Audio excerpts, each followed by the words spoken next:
Welcome to Hot Takes, brought to you by 50cupstea.com, where united we sip, discuss, and learn. Join us as we dive into the hottest takes on culture, business trends, and the threads that bind us. Get ready for inspiring stories, candid conversations, and a fresh perspective on living a healthy, fulfilled life. Grab your cup and tune in. Let's get started. Hello, everyone, and welcome to another edition of Hot Takes. Today is a special broadcast, and I will be interviewing a spectacular individual. His name is Jim Stine. I think he has multiple nicknames, but his most popular nickname is Lou. As always, we're going to share a little tea today. We're going to talk a little bit about life. Jim is 90 years old, and he's a special person, and I thought it would be good for you to hear his story today. So, on that note, Lou, how are you today? I'm pretty good. Would you like to know where the name Lou came from? Why not? Absolutely. Okay, it's a good story. When I was a senior in high school, I was the president of Key Club. And Key Club is related to Kiwanis. And so one day, the guidance counselor took me to the luncheon at the hotel in my hometown. And where is the hometown? My hometown was Phillipsburg, Pennsylvania. Okay.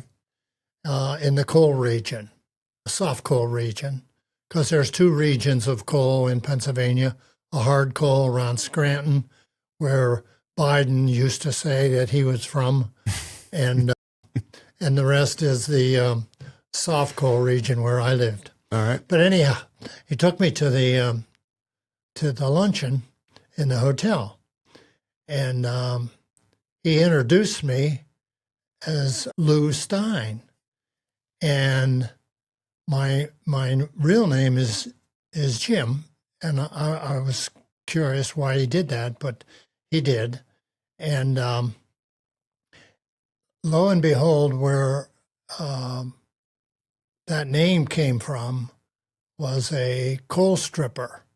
A coal stripper is a person who owns a lot of big equipment, and they strip the land off the top of the coal to get the coal out in the soft coal region. Okay. Instead of going into mines like they used to. And so this Louis Stine, Jewish fella, he was the richest guy in my hometown, and he happened to be a Kiwanian, and so they introduced me as Louis Stine, and so the meeting went on and was over, and I'm leaving, and all of a sudden somebody starts squeezing my arm, and my God, they were squeezing it so hard it was hurting, like, and I said, "What are you doing?" And I look, and it's Louis Stine. And he says, I want you to know that there's only room enough in this town for one Louis Stine. You either change your name or you get the hell out. But we became very good friends. And his son was very young, and he would come to see me play football and basketball. And we became good friends. So it was a good story. And I take it you weren't as wealthy as Louis Stine was. I was pretty poor. Yeah. That's a great story. So what year is this? So you're a senior in high school? And 1953. Okay. Yeah. And so what was high school like back then? Besides getting a nickname that stuck with you for the rest of your life? High school was great. I was very active in my class. I was Key Club president. I was president of my home room. I was on the school council. The school was good. I got along with everybody, and actually, when I graduated, I was sorry I graduated. You enjoyed it? I liked the school very much. Yeah. And do you have any siblings in your family? What did your parents do?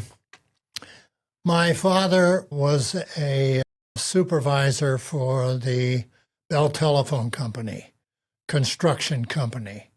And he was a guy that dug holes, put poles in, and that's how.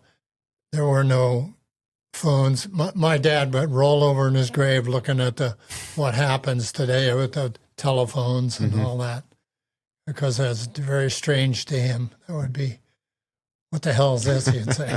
Right. Yeah, it's a different world now, that's for sure. Yeah. Just as you know, I just want to let you know I poured you some mint tea. It's good for the digestive system, especially it's kind of a cool, refreshing taste from 50 cups, of course, on this hot day. Did you have any brothers and sisters? I had a sister who was 1.5 years older than me. Okay. And that was it, my mother and father. Got it. So you get out of high school, and you play football too, right? I played football, I played basketball in high school. I didn't play baseball. And what position did you play in football? I was a center and a linebacker. I was 6'2", weighed 127 pounds, and I backed up the line. That's hilarious. Did they try to beef you up back then? They did, but they couldn't. They couldn't. All right. No. So you get out of high school, and then what are you doing next?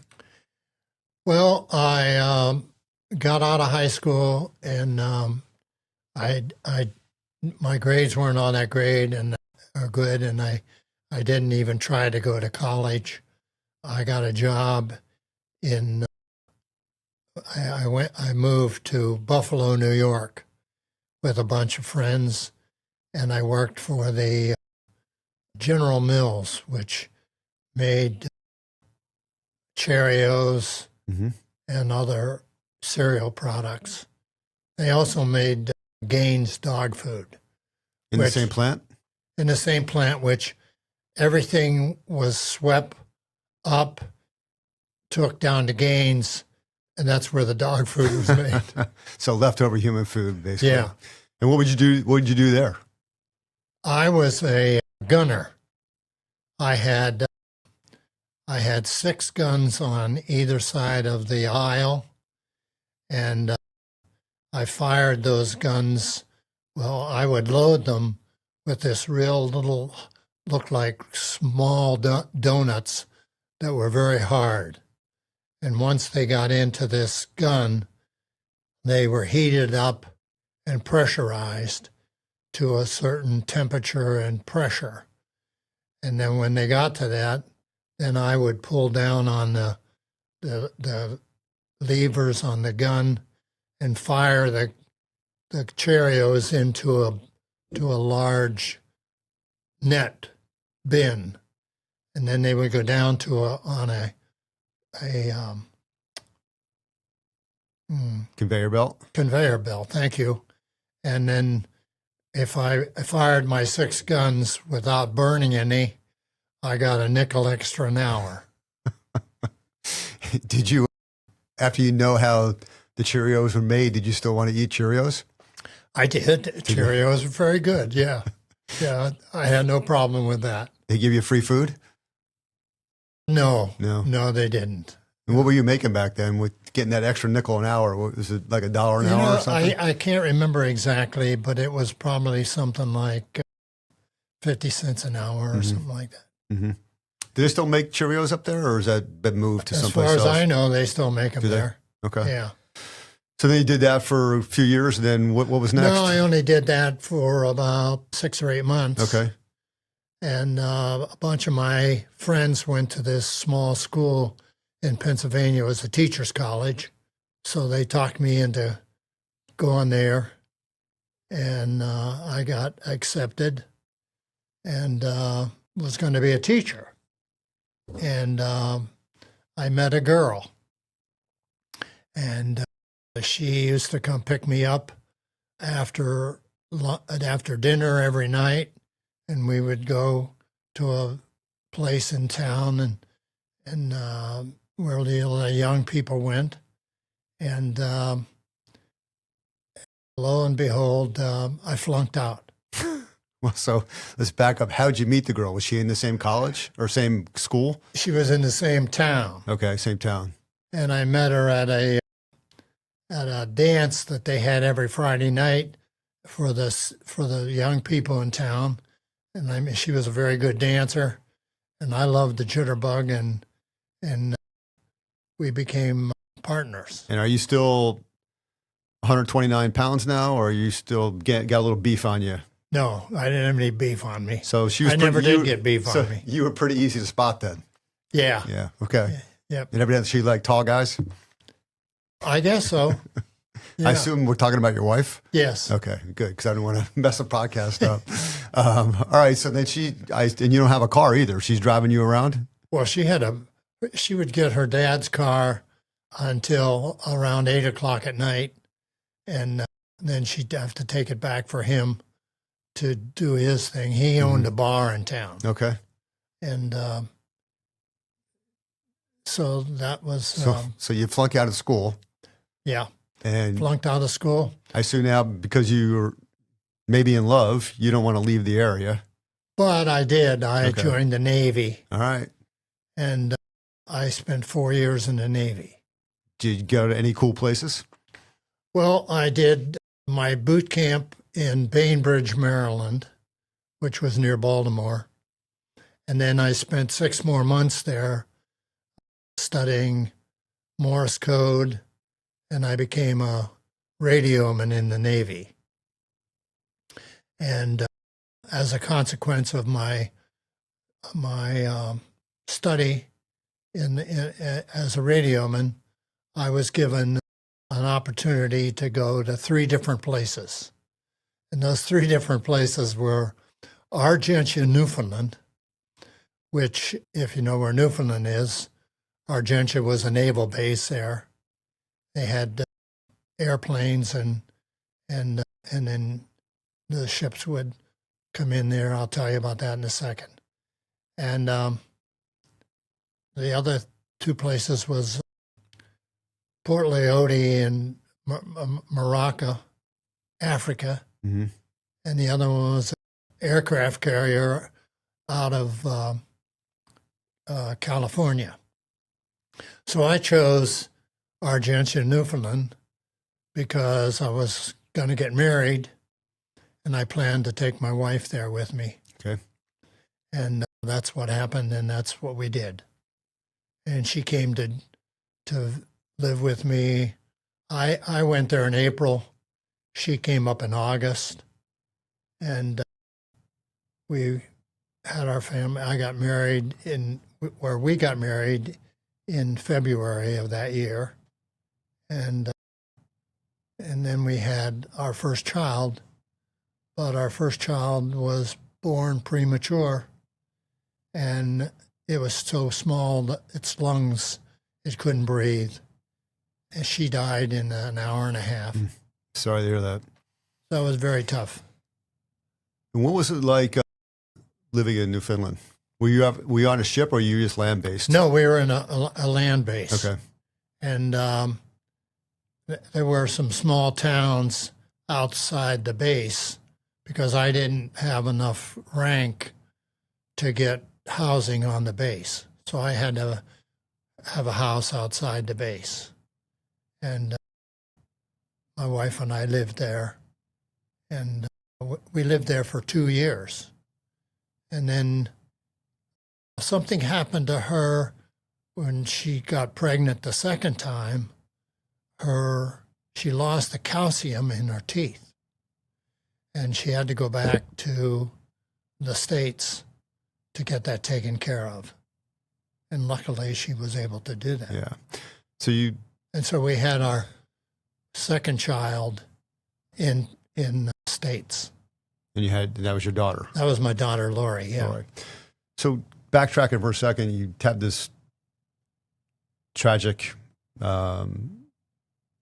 childbirth. And how did you and Ann cope with that at the time? It was very difficult. We were okay together, and we were both Catholic. I became a Catholic in the Navy, and she was a Catholic all her life. And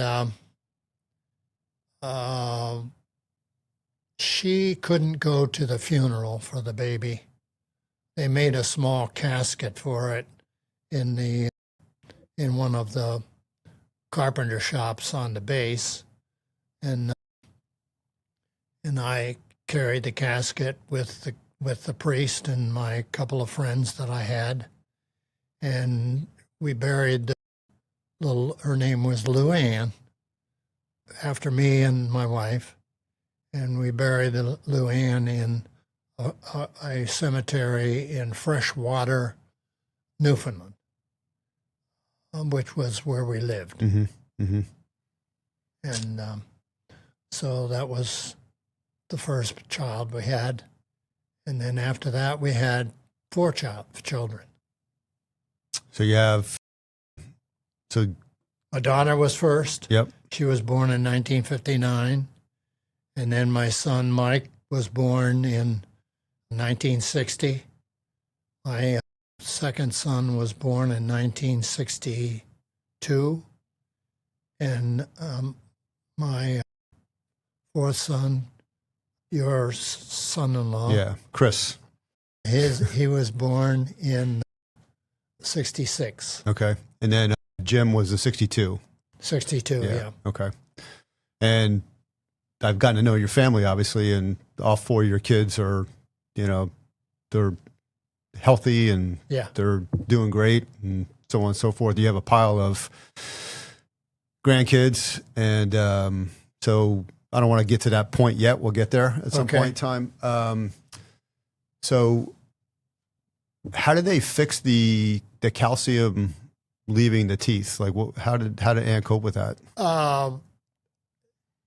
She went to a doctor in Pennsylvania that she had heard about in Williamsport, Pennsylvania, which was only about 25 miles from where she lived.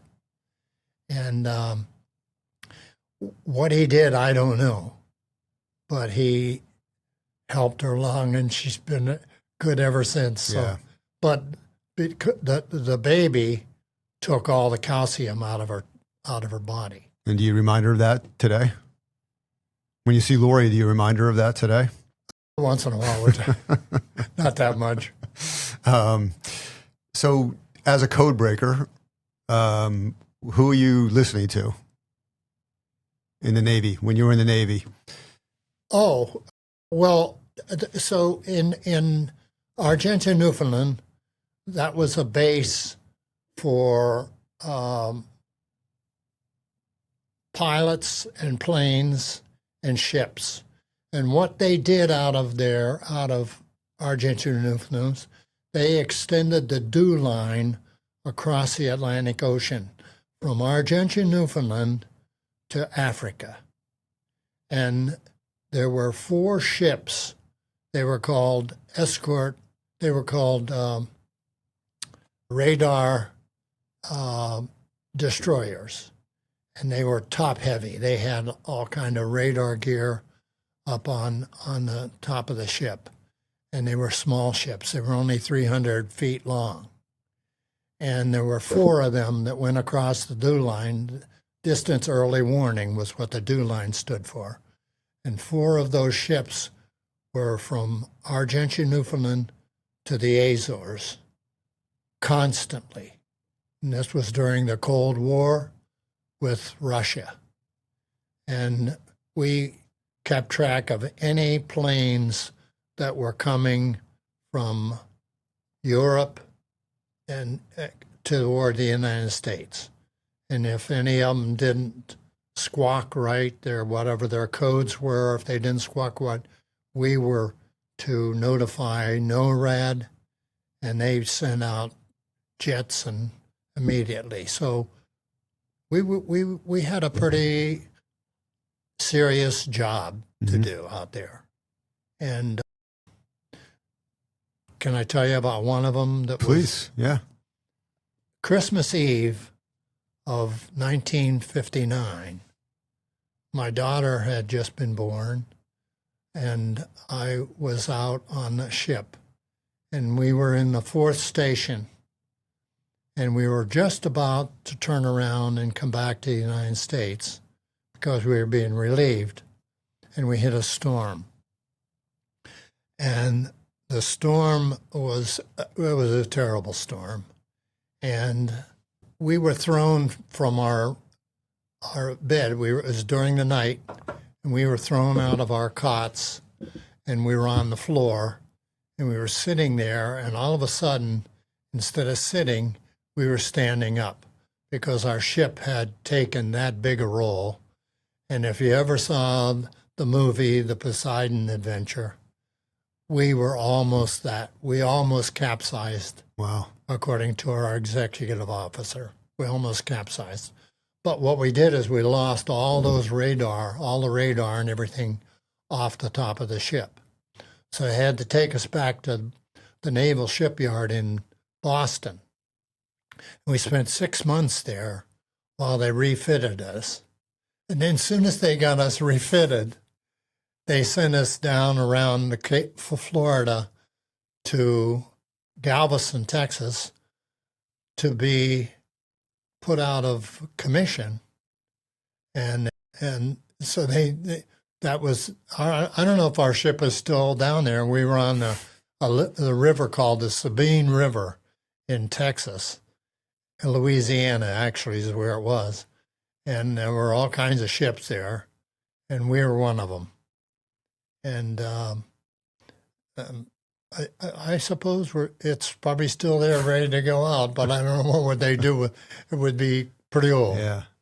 So you had to stay with the ship to Texas. Then would they just fly you back to the base? No, we stayed there and we worked and put the ship out of commission. Okay. While I was there, when I started out, I was a third class. And while I was there, I took my tests and everything. I became a second class. And a little funny story about that. When I was a third class, I had to wait in line for the chow line. And I waited with all my buddies. Well, I became a second class, and I still stood in line. And one day, a first class came along and said, "Hey, buddy, you don't have to stand in this line anymore. You can go to the head of the line." And so the guy said, all my buddies said, "Well, what are you going to do, Lou?" And I says, "I'm going to the head of the line." So instead of having a tray, I had a plate. They had old metal trays. I had a glass instead of a metal cup. It was like I was... You hit the jackpot. Yeah, I hit the jackpot. Yeah, it was funny. That's hilarious. So you were in there for 4 years.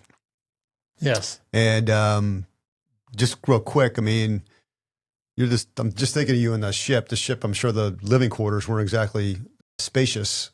And again, you're this big, tall guy. Just had a bunk. Yeah, I mean, and I've seen some of those bunks in some of the museums you go into every once in a while. And so that, I would assume, was kind of uncomfortable for you. But I guess the bigger question is, while the ship is going through the storm and you almost capsized, I mean, what are you thinking at that point in time? Do you think you're going to make it? No, we thought we were gone. Yeah. Yeah, we all thought we were gone. But it uprighted and we made it. It was, thank God we did. Yeah. So after the Navy, what happens next? Well, since I had about 40-some credits when I was going to college, they were still good credits. So I was going to go back to the same school and I was going to try and get a job in Lock Haven. And lo and behold, I could not get a job in Lock Haven. And my sister lived in Niagara Falls. And in Niagara Falls, they had a lot of factories, a lot of chemical plants. So I went up there and I got a job in a chemical plant called Stauffer Chemical. And I worked in that chemical plant, and I got laid off. And while I was laid off, my brother-in-law he worked for the Goodyear Tire and Rubber Company, and they had a chemical plant where they made chemicals for their rubber industry and their tires. Mm-hmm. And so he got me a job there in the factory. And that was a tough job. The actual job that you worked your regular shift on wasn't so bad. What you were doing is you were bagging plastic. They made plastic there, and you were bagging that into 50-pound bags, and you put 40 of them on a skid, and you did that all night, 8 hours. Well, then they would come along near the end of your shift, and they'd say, Lou, do you want to work a double? And I had kids, and I'm paying rent, and you're damn right I wanted to work a double. So what the doubles were, where you would go over to where they were making the plastic. They made the plastic in these big kettle, huge 10,000 and 20,000 gallon reactors. And over time, the plastic built up in there. And what you would do for your 8-hour shift, you got in there with a hammer and chisel, and you cut that plastic out of there. And that was a tough job. I mean, you all night long, and then you'd miss, and damn it, you'd hit your hands, and that was, and you did that for 8 hours, and then you went home, got a quick night's sleep, went back to work, and sometimes they'd ask you to work a double again. So you'd work. You get time and a half when you worked a double. So you're lifting 50-pound bags all day long, and then you're chopping plastic out of a drum afterwards. Out of a reactor. Yeah. Yeah. You got in there on big ladders. And did you get any muscle at that point in time, or are you still No, I had pretty good muscles, but I was still thin. Right. But you're lean and mean now, right? Yeah. How long did that last? Well, because I had a year and a half of college, Goodyear came to me and asked me if I wanted to work in the lab. And I knew what the lab was, and I said, absolutely. So instead of working in the union, I went in the lab and I became a salaried employee. And I got more money, and I didn't have to work a double. I didn't have to cut that plastic anymore with a hammer and chisel. And that was a good job. So while I worked in the lab, they asked me if I wanted to run the experimental reactor, which was a similar reactor to what the big ones were that made the plastic, but they try out batches to see if they could make the plastic better. Okay. And that's what I did. And then because I was working a particular shift all the time, I was able to start back to college, and I went to Buffalo State to become a teacher. And I was a senior at Buffalo State. All I had to do was take my practice teaching, and I'd be a teacher. Well, I went to Goodyear, and I asked Goodyear, I said, okay, I'm almost out of college. I'm almost have a degree. Do you have anything for me here instead of the lab? And they said, well, if you weren't in education, we would have a job in human resources for you. And I said, okay. I was getting the GI Bill. I said, okay, so I'll just transfer to the University of Buffalo, and I'll take management science. And they said, okay, if you do that, we'll give you a job in human resources. And that was a big move. Mm-hmm. And I was a part of management. I wore a suit and tie to work, and my buddies made fun of me, but I didn't care. I was doing it for my family. And so I finally got my degree from the University of Buffalo. And when I did, I had a total of 263 credit hours. Instead, you only need 128 to get a bachelor's degree. I had 263, but I still had a bachelor's degree in science. And so what my wife and I always had a goal. And our goal was to get back to Pennsylvania, to be close to our parents, to be able to help them through their older age. And so I got my degree. I left Goodyear. I got a job in a bank in State College, Pennsylvania, where Penn State University is located. And I got a job as a human resource management and publicity. And I worked for a bank for quite a few years. What was the name of the bank?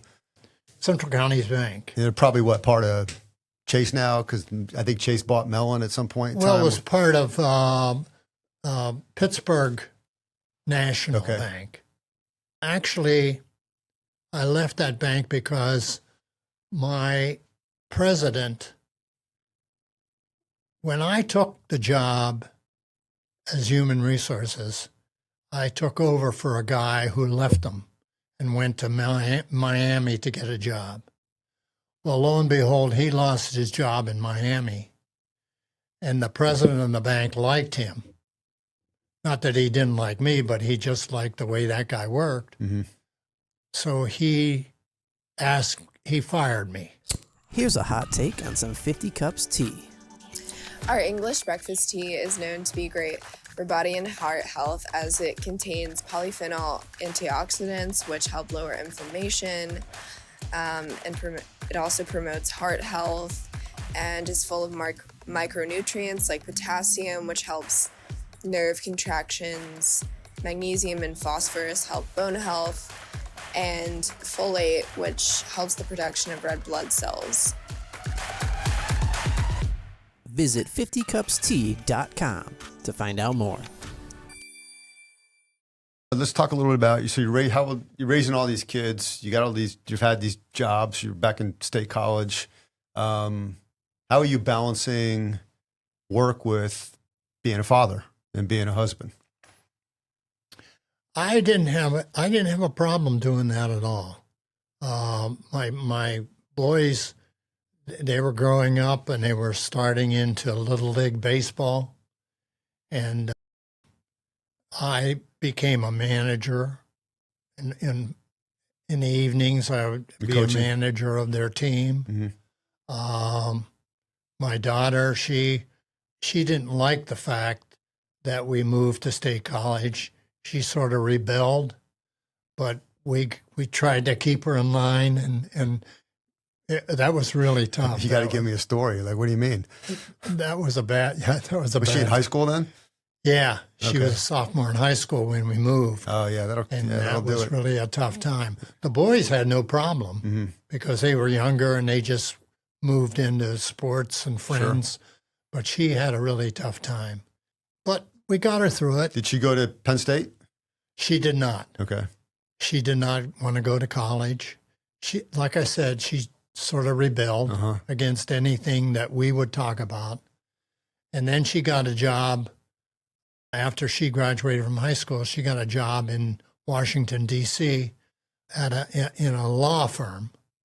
And she worked there, and she liked that, and she did well, and she learned on her own. She learned how to use a computer, and she, I think she did really well doing that.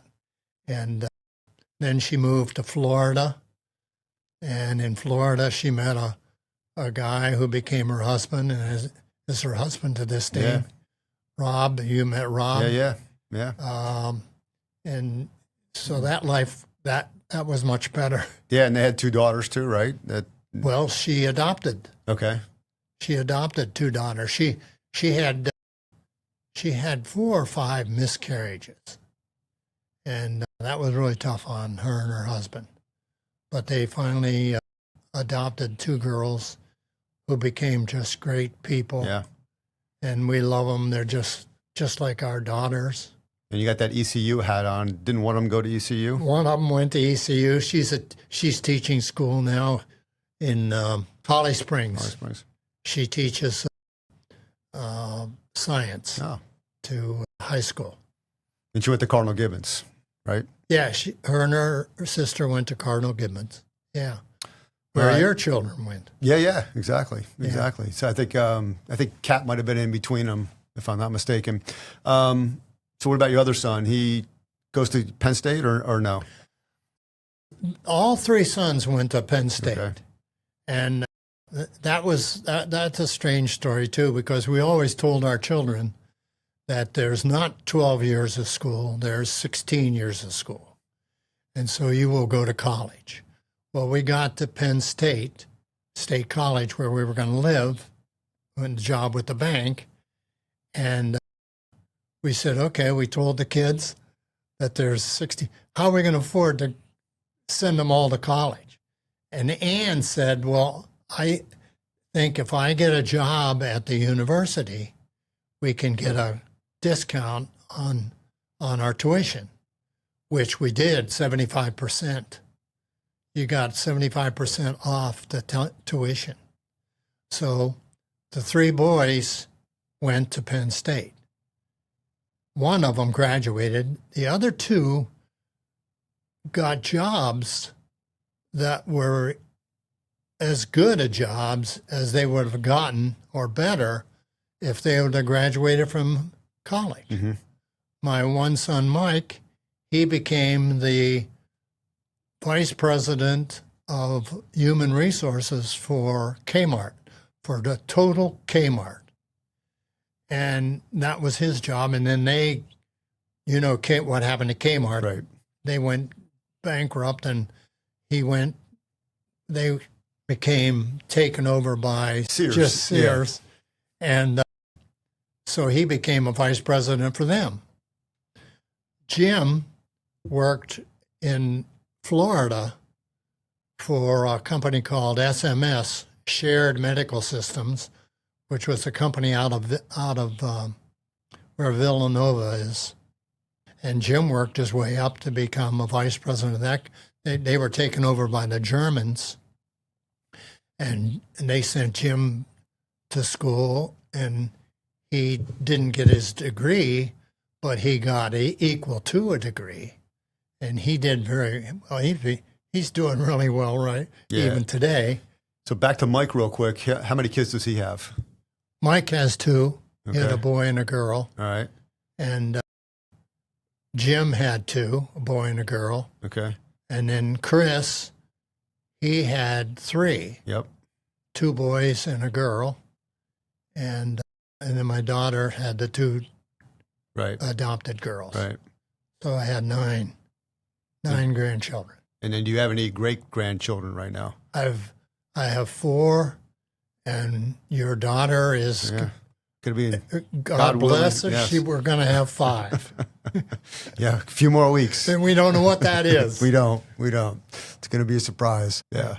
Now, it's always fun to get around everybody, around your family. And so eventually you retire. Yeah. And if you count up all the jobs that you had, how many jobs did you have in total? Oh, my goodness. I've never counted them. But there were a ton of them. And which one did you like the best? I liked my job at Goodyear. It was a very good job. The research part where you're doing the prototypes? No, I liked my job in human resources and labor relations. Mm-hmm. And then I had a job with a company called the Overhead Garage Door Company. And I was in management there also. And I don't mean to brag, but I was able to keep them from having a strike on different occasions just by my ability to work with people. Mm-hmm. And the union liked me. They even the union, the people in in Pittsburgh from the union. It's a carpenters union. And even those people, they liked me, and we got along very well, and everything was fine. But then I left. I retired from overhead door, and my wife and I one morning we were sitting at the breakfast table in State College, and all our children had left us, and they got jobs, and there was nobody there, and we looked at each other and we said, "What the hell are we doing here? We should be with one of our kids or wherever they live." And Ann said, "Well, Lori's going to need help with 2 adopted daughters 6 months apart. She's going to need help." So we came down here to see what it was like to live here, and we decided to stay here, and that was the best thing we ever did, I think. Yeah. Yeah, And so it's kind of funny that your daughter who rebelled and left, you end up coming down and she welcomes you to help, and you've been here ever since. Yeah. And then so it's just like, it's like we're the real grandparents of those 2 girls. And I mean, it's just a wonderful thing. And then CJ, obviously he graduates Penn State and he's looking for work. So he decides to come down to this area as well. Yeah. He did some study in the medical field in Charlotte, and he had a lot of friends that were from there in Greenville and in that area, and so that's how he got down here. And rest is history. Yeah. So obviously you've had to remain healthy through most of your life to be able to do this today. Did you work out a lot? Did you eat really good food? Like, what did you do? Like, what are your secrets? Or you just wake up every day and go get it? Yeah. My mother lived to be 98. My dad only lived to be 82 because my dad drank a lot. And he had a great job. He never missed work, but every night he would get inebriated. And it was sort of bad on the family, and it was bad for my mother, but she never left him. And so she lived to be 98. She might have lived a little longer, but I think she was ready to go, because she never got Alzheimer's or anything like that, but there was nobody around to keep her, and we there was a home. We had to put her in a home only for her care, and so that was the story of my mother. So you mentioned a lot about Ann, your wife. Tell us a little bit more about her. Like why is she so special to you? I think I must have fallen in love with her immediately. I mean, she was just a nice person, and she was tall, she was good looking, and she liked me. She could dance. And she could dance. And she's been a great mother to the kids. We both of us worked hard at being parents, and she wanted to have children. She was Catholic. We didn't practice birth control. It seemed like she was always pregnant. She never cared. I never cared. We just said, okay, this is what we have. This is what life's given us.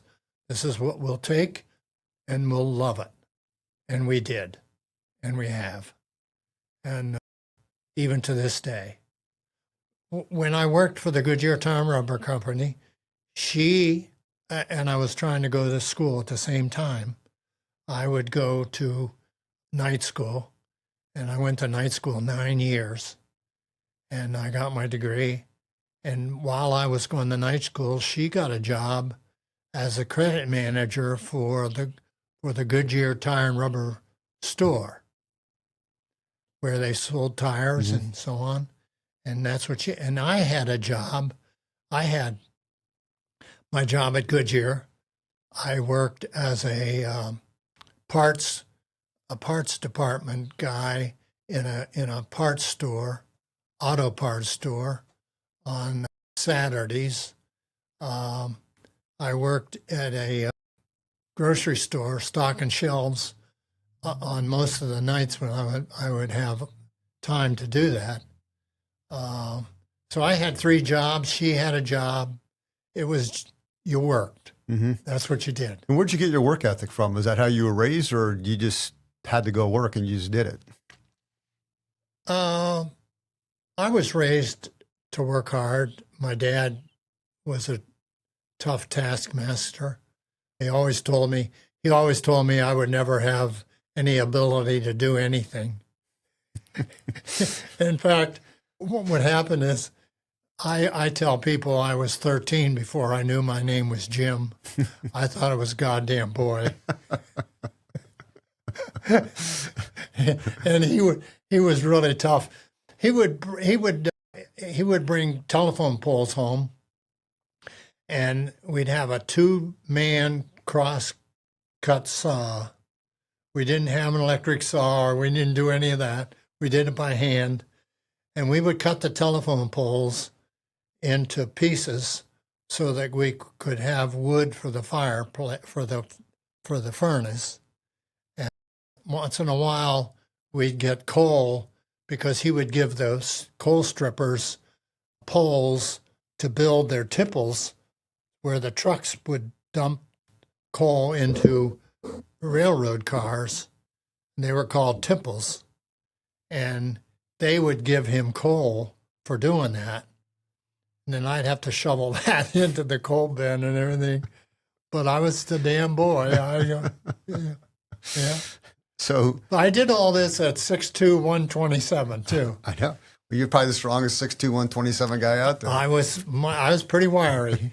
Yeah. Tell me, take one kid that you have, from Lori all the way down to Chris. Describe one unique thing about them that you love about them.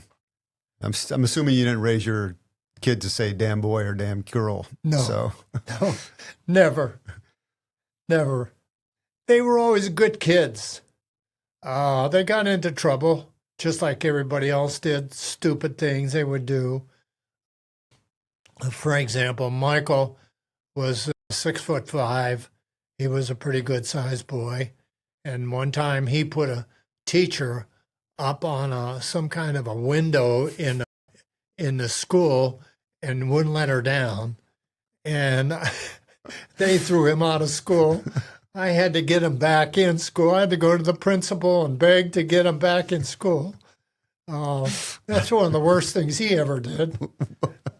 That's all. I got to ask him about that someday. And then he got a job working for Kmart in the store, just as a worker, stocking shelves and doing that sort of stuff. And he worked his way up into management. That's how he got in to be a manager in Kmart. But Jim was another boy who I never had to tell them to get a job. If they wanted money, they weren't going to get it from me, because I was using mine to raise them. Yep. If they wanted money, they had to get a job. And Jim and Mike went out and got jobs. Chris came along, he did the same thing. Lori did the same thing. She worked her first job was in a place called Arthur Treacher's. The fish and chip place? Yeah. The restaurant? Fish and chip. Yeah. I would make her take her clothes off in the garage because she smelled like fish. But they were all good workers, always. And their families are the same way right now. We loved our children. We loved raising them. They were active. We were active. Ann and I were presidents of the Parent Teachers Association. we did all that stuff you have to do with kids, and you do it because you love them. Yeah, that's great. So we're almost at the end. So any advice you'd want to give? Like, you lived this wonderful life through the good times and the bad times, and you've had tragedies like everybody does, and you've had some great experiences too. What are your secrets? What are maybe 3 or 4 or 5 things that you learned through life that that have helped you? Drink a lot of beer. Nothing else? I'll tell you what, I would never drink whiskey. I would never drink wine, because I thought if you did that, you'd become an alcoholic. Mm-hmm. And I didn't drink much beer either. I would, when I was a kid and I'm growing up, sometimes I would drink too much. But Sure. I always tried to watch what I did with that. I tried to do that with a family, with my sons. They've raised their family about the same way. Alcohol is still a part of their lives, as it is still mine. Mm-hmm. Do you have a favorite beer? Yeah, I like Bud Light. Okay. Some places you can't even get that at Woody's now. That's your favorite place to go, right? Yeah, it's my favorite place to go. Yeah. All right. So drink beer in moderation, of course. What else that you've learned that you think is... Well, love your children. Mm-hmm. You just stick with them. If they make mistakes, which they're going to, you work with them. They get into trouble, you don't throw them away. You hang with them. What I'm else? sure you've done that. Yeah, I think there's, we've seen other families where the parents want to be their kids' friends.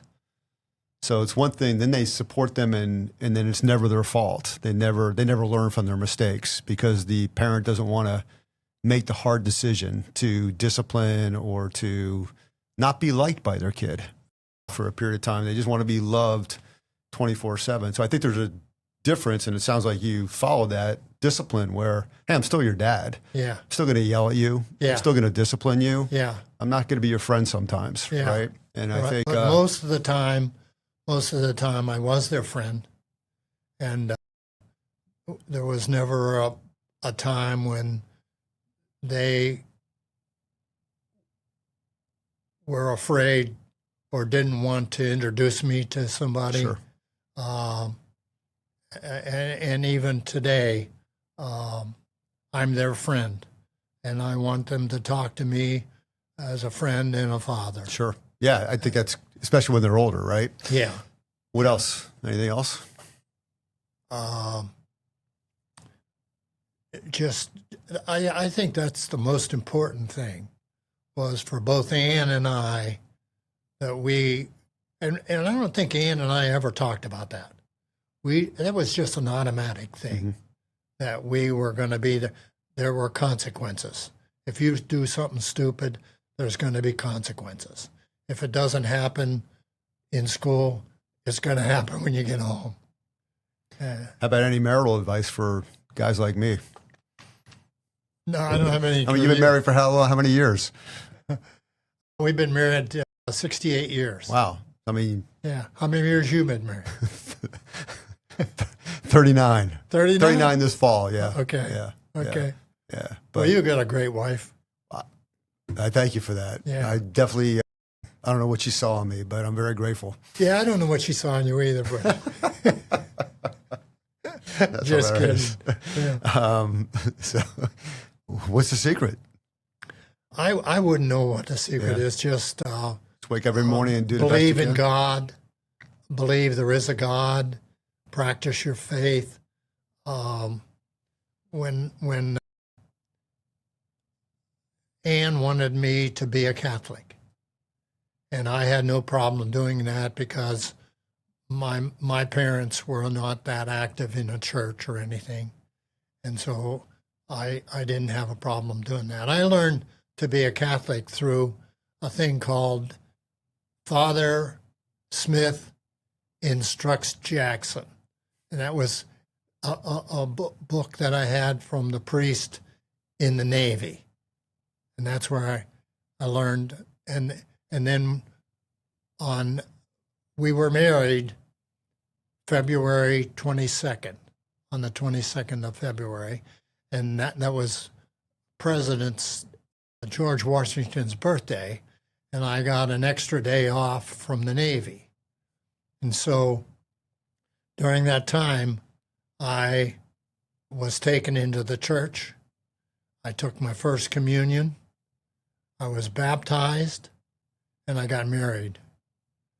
And I don't think there are too many more things I could do. No, I think you got the gamut. I did all that in 2 days. Yeah, now it takes a little longer to do that. But Yeah. So real quick, I know your favorite beer is Bud Light. What's your favorite food? Hot dogs. God bless you. Hot dogs. And CJ, who you call Chris, him and your daughter took me to a place called the Cardinal for hot dogs a couple weeks ago, about a week ago. Yeah. And Pretty good, isn't it? yeah, they were pretty good Yeah. hot dogs. Yeah. Favorite thing you like to do? I love golf. I'm not very good at it, but I still play it. I'm a Rotarian, and I like them because that's a way of giving back to the community. And I've been the president of Rotary 3 times. I have a lot of friends, and I think that's because I treat my friends like I do my family, like I really care for them. Fantastic. Well, guess what? This was painless, right? Wasn't This too was bad. painless, All yeah. right. Thank you for your time. God bless you. God bless Ann, and God bless your family. And Thank thanks you. again. It's been good. It's been fun doing this. Glad you enjoyed it. Yeah. Thanks for joining us on Hot Takes 50 Cups. If you enjoyed today's episode, be sure to visit our website at 50cupstea.com for more great content and delicious organic teas, and listen and watch us on all the leading platforms. Stay connected with us on Instagram at 50cupstea, YouTube, and TikTok. And don't forget to subscribe, leave a review, and share with your friends. Until next time, keep sipping and stay united.